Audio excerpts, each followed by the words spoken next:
Querida Karen, querido José, gracias por invitarme de nuevo. ¿Qué traes? Es una semana muy especial. Ya comenzó con el Domingo de Ramos, que lo hablaron hace un ratito acá en el Mucho Gusto, y que representa la llegada triunfal de esta figura histórica tan relevante para millones de personas. Jesús, Jesucristo, Jesús de Nazaret.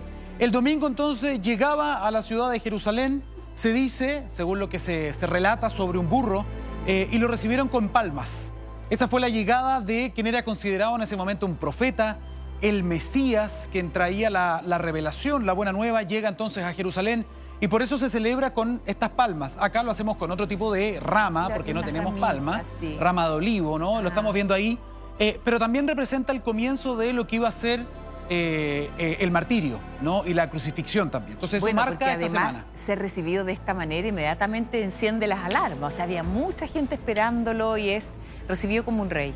Así es. Y también es la antesala a lo que viene cronológicamente esta semana, que está marcada por el camino de Jesús, el camino y la muerte también, y la resurrección, que es lo más importante, la piedra angular en todo caso de las distintas confesiones y religiones cristianas, judeocristianas.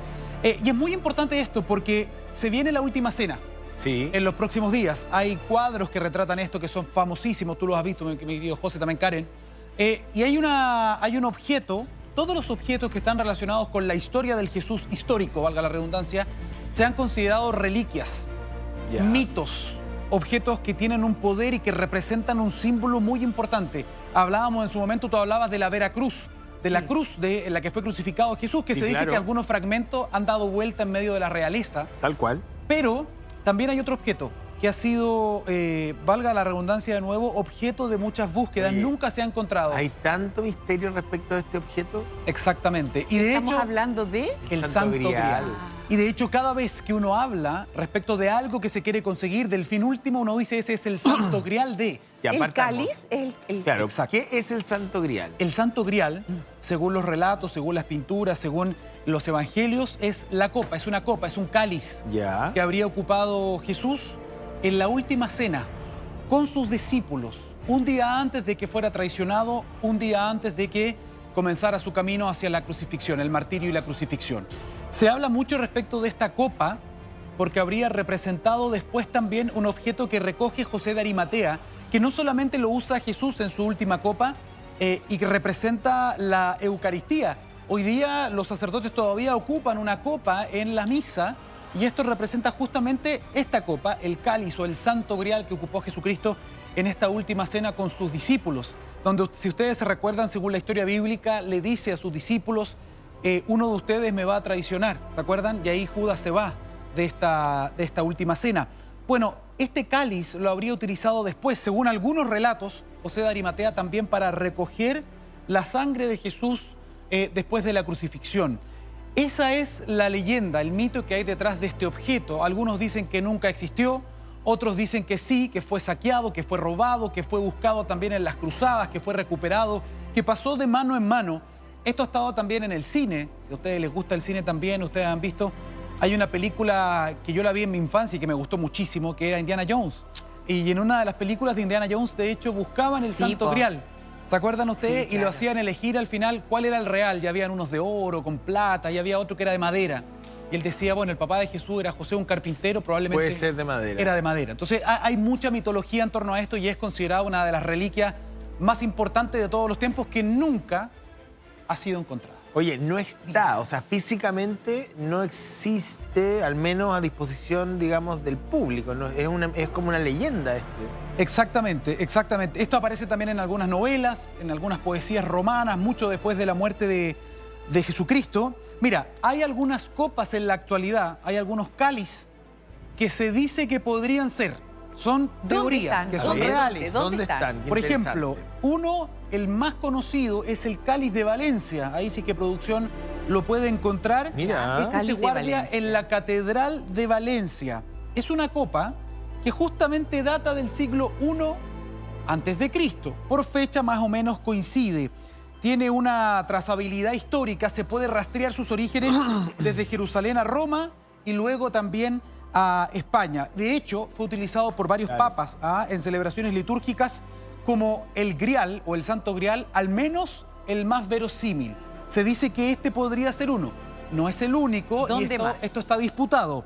También está el cáliz de Doña Urraca, también en España, en León, España. Esto está en la Basílica de San Isidro. Se propuso que este era, mira, ahí estamos viendo, se propone que este podría ser el verdadero cáliz o el Santo Grial, y esto se propuso el 2014, argumentando conexiones que ya nos contaba también José, con Egipto y Jerusalén. Pero hay algo de escepticismo académico. Ojo con Egipto, Egipto también tiene mucho que ver en la historia de Jesús.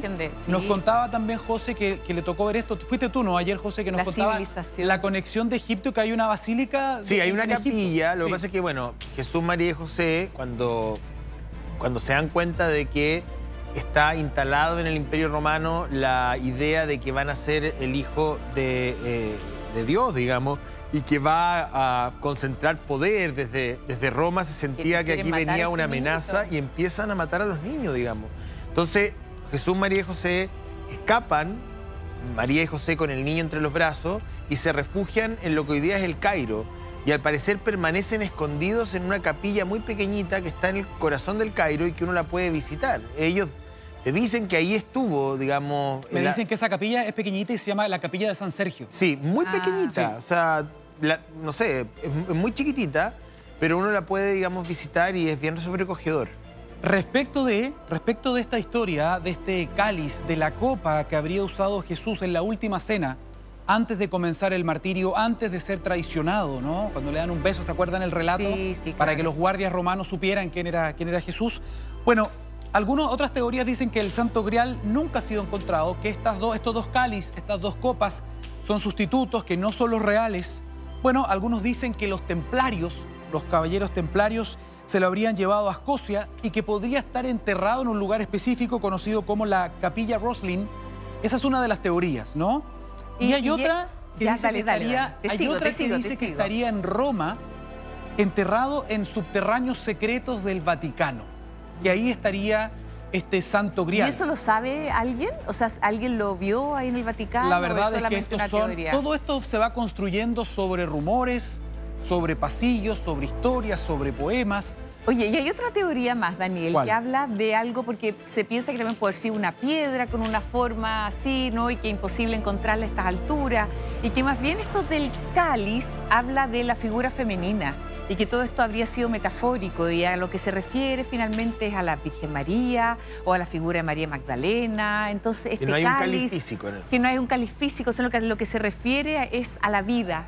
Y a la vida en términos de la mujer. Te dejo plantear la inquietud porque también se ha hablado de esa teoría. Hacemos una pausa cortita y estamos ya de regreso con el gran Daniel Silva. No se vaya.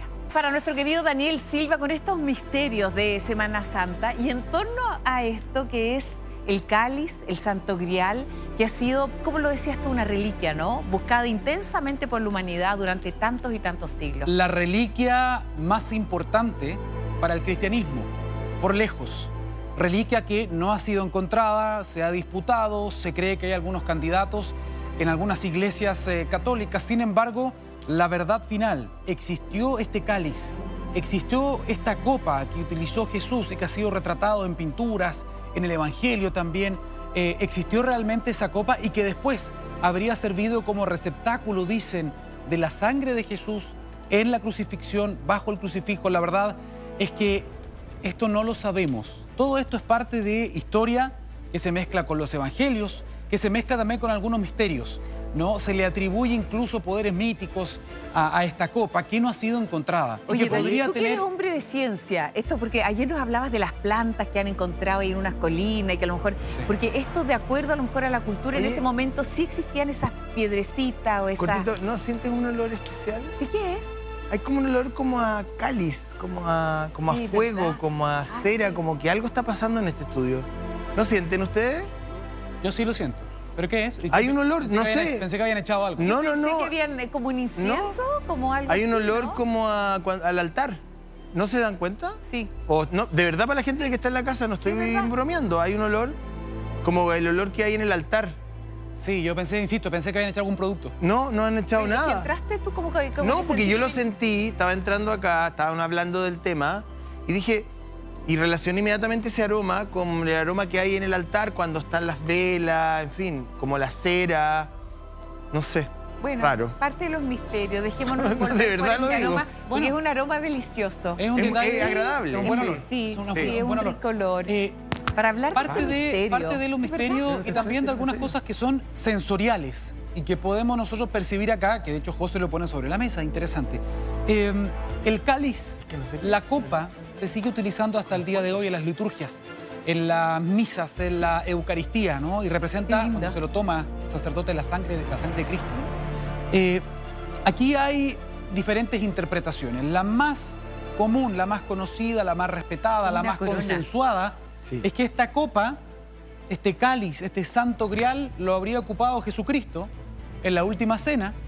Hay otros que dicen que nunca existió este cáliz. Claro, pero hubo una consagración en la última cena. Hubo una consagración, de todas maneras también se le lavó los pies a los discípulos, en fin. Pero hay quienes dicen que este cáliz podría representar otra cosa, la figura de la mujer también. Y ahí hay teorías más gnósticas. Ahí está. Bueno, hay muchos cuadros como estos que son bien interesantes también, que se hacen... Oye, de verdad el olor me tiene muchas perturbado, lecturas. Acuérdense que esto motivó también parte del libro y de la saga del Código Da Vinci. ¿Se acuerdan también del cuadro, de la... Hay olor a vela. ¿Hay alguna vela prendida en este estudio? Ya, digan la verdad. No, digo en serio. ¿Quién prendió la vela? ¿Nadie? ¿No hay? ¿No hay velas? Porque hay un olor... ¿Tú no lo sientes, Armando? Ah, bueno, pero hay un olor a vela, como a la vela que se derrite en los altares.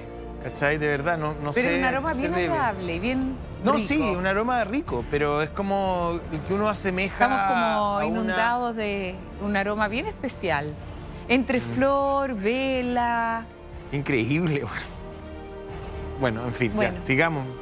Mira, esa imagen es muy parecida porque es casi, si uno la ve sin el cáliz de arriba, es como una corona, ¿no? Tiene ahí como adornos que a lo mejor pueden ser atribuibles a una época en especial.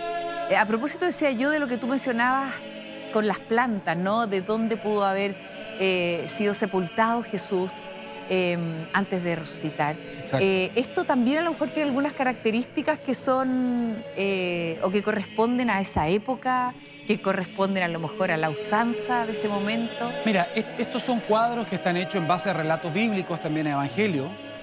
Los artistas muchas veces en este tipo de imágenes esconden muchos mensajes también, es interesante. Todo tiene una posible interpretación.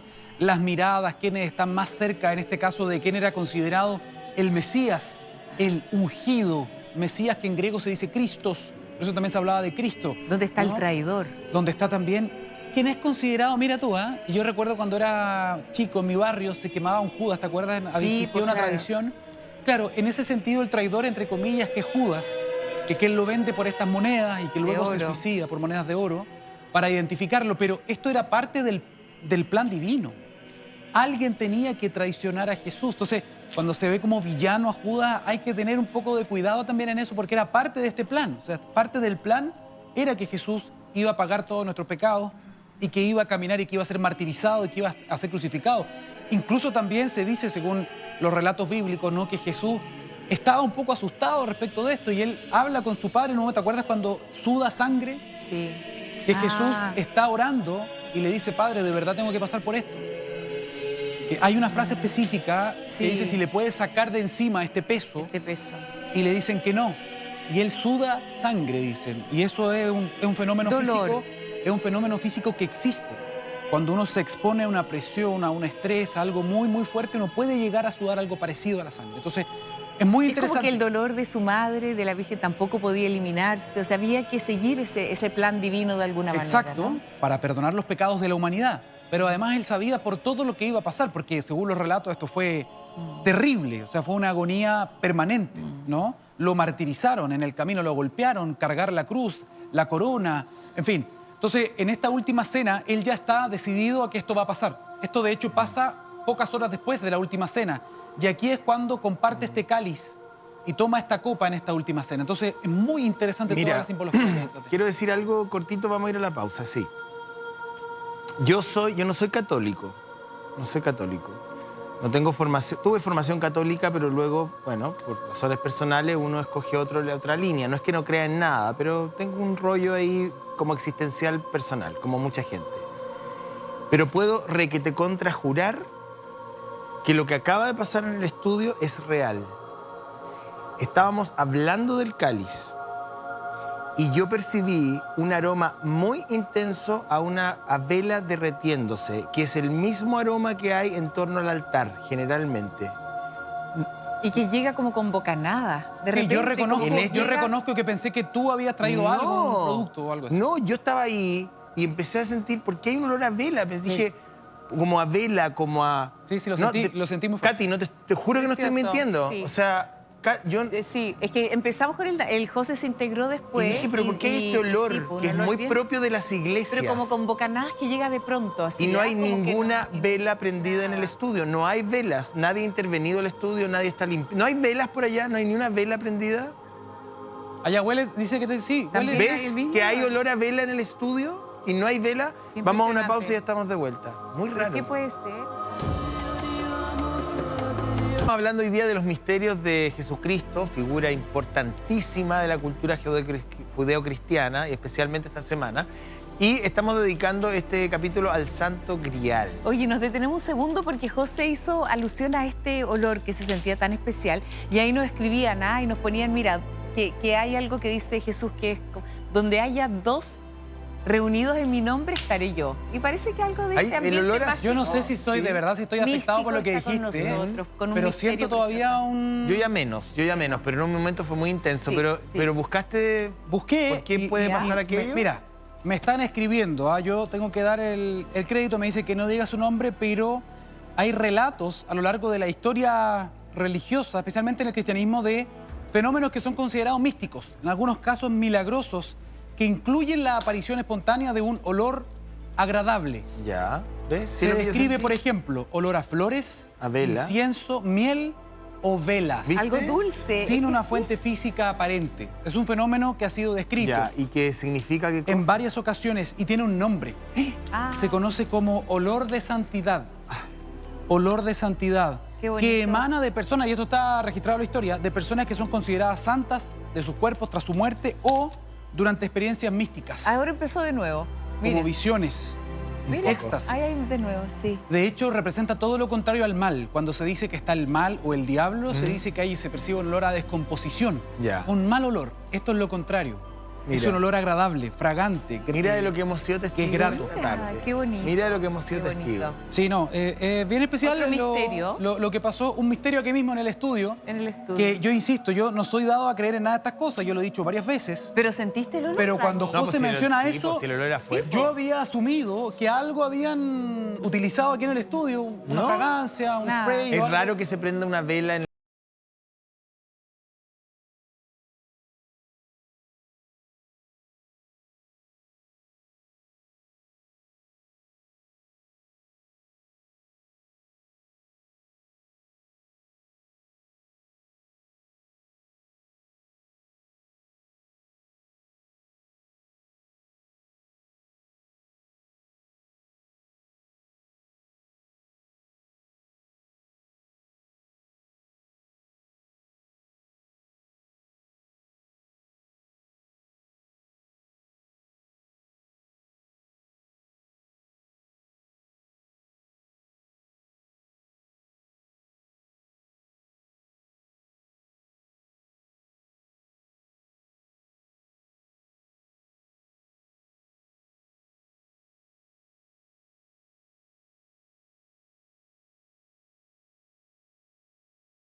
Claro. Judas después, consumido por la culpa, se suicida. Sí. Se cuelga de un árbol. Ya, pero ¿se produce el beso de Judas al final? Se produce. Sí, lo que Cuando pasa llegan es los que guardias... Los guardias no sabían, porque quién Jesús era. igual lo estaban protegiendo, porque era Exacto. intensamente buscado. Claro, o sea, claro. cuando llega en este burrito, en este Domingo de Ramos que recién pasó, Representa humildad. representa, claro, la humildad, ingresa, ¿no es cierto?, a encontrarse con la gente, lo estaban siguiendo, pero igual tenía este grupo que lo protegía mucho. Entonces no sabían bien estos soldados físicamente cómo era. Y había que apresarlo, tomarlo, pero era difícil Claro, distinguirlo porque a lo además mejor todos de tenían todo barba, todos tenían pelos más apóstoles. Eran largos. todos más o menos parecidos supuestamente, entonces había que dar la señal y Judas se puso de acuerdo con los guardias y le dijo con los soldados, Yo les muestro quién es. yo les voy a mostrar quién es porque le voy a dar un Le beso da en la un beso. mejilla. Y le da un beso en la Ahí mejilla está. que representa la traición a Jesucristo. Le da el beso en la mejilla. Y ojo que ahí se produce uno de los últimos milagros, si mal no recuerdo en esto, según los relatos bíblicos, porque cuando llegan los guardias a apresar a Jesús, habían algunos apóstoles que empiezan a forcejear con los guardias. Y uno de los apóstoles le corta una oreja. ¿Se acuerdan o no? A uno de los Sí, guardias. y Jesús la toma y, Y se la Jesús pone. le toca y vuelve a estar en su lugar. Claro, Lo sana. sí. Eso Y está, en me- los, eso está en los evangelios. Eso está en los evangelios, es parte de los relatos. Ahora, yo quiero decir algo importante. Y aquí apelo también a la fe de las personas que están viendo esto. Ayer tenía discusiones respecto de este tema. José dice que Pedro murió crucificado invertido, un nivel de sufrimiento indescriptible, ¿no? Semejante al del propio Jesús. No sé si ustedes lo saben, pero gran parte de los apóstoles, después de ver a Jesús resucitado y volver y ya creer absolutamente en la palabra, ellos van a predicar el evangelio por el mundo. En momentos en que no todo el mundo pensaba igual, que el cristianismo no era tan grande todavía. Entonces, en muchos lados se consideraban herejía. Lugares donde había otras confesiones religiosas, otras religiones. Y los apóstoles estaban tan convencidos que lo que vieron era divinidad, la resurrección. Y acuérdate que Jesús después se va, supuestamente el relato se vuela, se va hacia arriba. Entonces, ellos fueron por el mundo dando la buena nueva, incluso a África. Y la gran mayoría de los apóstoles, José, Karen, murieron de maneras muy dolorosas. Sí, po. Lapidados, crucificados, Crucificados. desollados, y en algunos casos les dijeron, les damos la oportunidad de decir que todo es mentira. Y la conservación de la vida humana en cualquier momento a ti te obliga a decir cualquier cosa por vivir. Claro, claro. Y ellos murieron manteniendo hasta último momento Sí, po. el relato de Una que lo que habían preciosa visto historia de amor, era ¿eh? cierto. Es una La historia crucifixión bien, de bien amor, impactante. La Y esta crucifixión mujer de que Pedro es bien terrible. Mágica, tenemos que hacer un capítulo la especial María para hablar Magdalena? de esa mamá y de cómo Ah, la mira a su Virgen hijo María. ahí sufriendo. Dani, muchas gracias. Gracias. Que esté chao. muy bien.